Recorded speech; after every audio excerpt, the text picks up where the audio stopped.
Salve galera! Bom, hoje estou no desafio de explicar para vocês como funciona o famoso contra-esterço, né?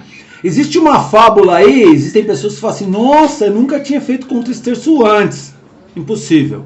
Não existe fazer curva acima de uma certa velocidade sem contra-esterço. E hoje eu vou tentar explicar para vocês esse negócio que é tão complexo de entender. Bom, primeiro vamos começar assim. O que é o contra-esterço? Eu estou andando com a minha moto aqui e quando eu vou virar para a minha esquerda, é que o vídeo às vezes sai ao contrário, né? Quando a gente grava, então é complicado, mas tudo bem. Quando eu vou virar para a minha esquerda, eu jogaria o guidão para a direita e a moto iria para a esquerda. É difícil a gente assimilar por que a moto faz isso. Eu vou dizer para vocês que para mim foi muito complexo entender. Mas vamos lá, vou tentar explicar isso para vocês de uma forma mais dinâmica, para todo mundo conseguir entender. Então vamos pensar assim, se eu colocar, por exemplo, o famoso carrossel do parquinho, né? Então vamos dizer que eu viro meu guidão aqui e até uma certa velocidade, como eu disse, a moto faz a curva sem o contra-esterço. Por que ela faz até uma certa velocidade a curva sem o contra-esterço? Eu virando para a direita, ela vai para a direita, eu virando para a esquerda, ela vai para a esquerda. Por que isso acontece?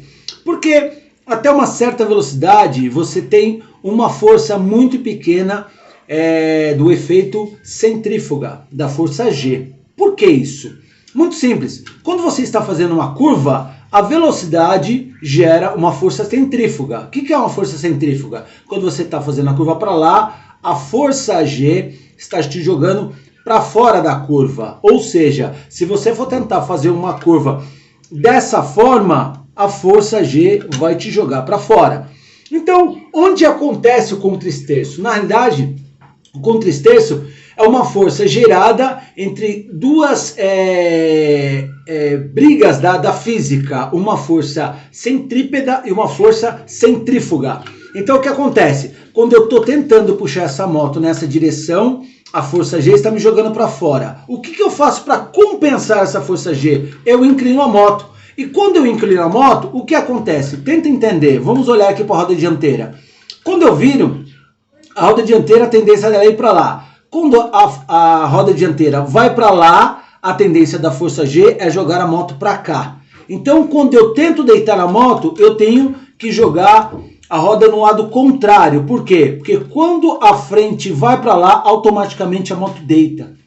E quando essa moto deita, você cria um arrasto, como se fosse um drift. A roda traseira está empurrando e criando um arrasto na roda dianteira. Até por isso que, quando eu digo para as pessoas em relação ao elbow down, o que é o elbow down? A gente sabe que todo posicionamento nosso em cima da moto é uma questão de gerar estabilidade. Quando a gente fala de gerar estabilidade, vamos pensar o seguinte, quanto mais alto o peso, maior a força gerada na centrífuga, mais a força vai jogar a parte superior da moto para fora, ok? Então, como eu já disse em alguns vídeos, quando nós temos um caminhão, o peso maior do caminhão é sempre do meio para baixo. De um veículo é do meio para baixo. E todos eles são do meio para baixo para você criar um peso na parte de baixo, criar uma estabilidade, ok? Então vamos lá. Quando você vai fazer a curva, você tem que jogar a roda para o lado contrário para que a frente da moto consiga abaixar nesse posicionamento. Se você virar aqui, a roda vai para lá, a força centrífuga te joga para o lado contrário. Estão entendendo até aí? E o que vai acontecer? Quando eu jogo no contra-esterço e eu acelero, eu tenho um arrasto do pneu dianteiro. Quando eu tenho esse arrasto do pneu dianteiro, a chance da frente escapar é grande, porque eu tenho um pneu traseiro tracionando e empurrando essa frente contra a vontade dela para eu poder fazer a curva, ok? E o que acontece? Pneu dianteiro tem tração? Não. Tem motor na roda dianteira? Não. Por que a gente gasta tanto pneu? Tanto é que eu falo para as pessoas, toda roda, quando você traciona o pneu traseiro, dá uma olhadinha no seu pneu aí em casa, se você olhar o seu pneu e o seu pneu estiver liso, significa que você não está tracionando. Eu sempre falo isso quando eu vou para a pista.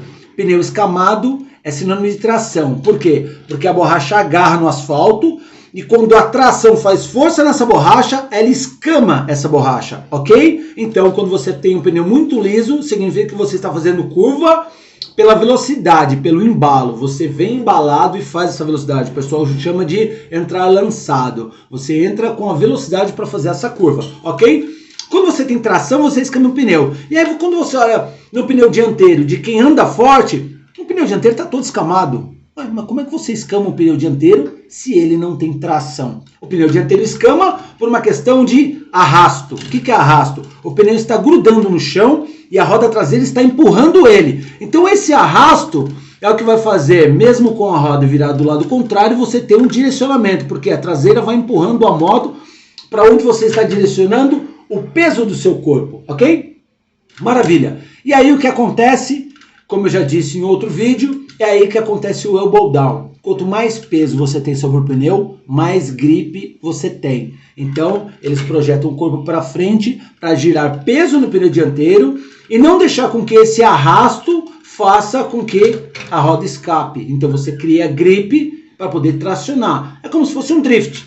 O drift, o cara vira o pneu para o lado contrário e o carro vai fazendo um arrasto do veículo. Só que ali você está em cima de 4 rodas, o que você não tem a força centrífuga jogando o carro para fora, como é o caso da moto. O caso da moto, como você está aqui, ele está jogando toda essa massa para fora, diferente do carro. O carro geralmente ele joga de lado. O carro você não deita o carro para fazer curva, então o arrasto é de lado. Até por isso que a gente pendula. A gente pendula para ter um arrasto lateral e não uma força superior sendo jogada para fora. Ok?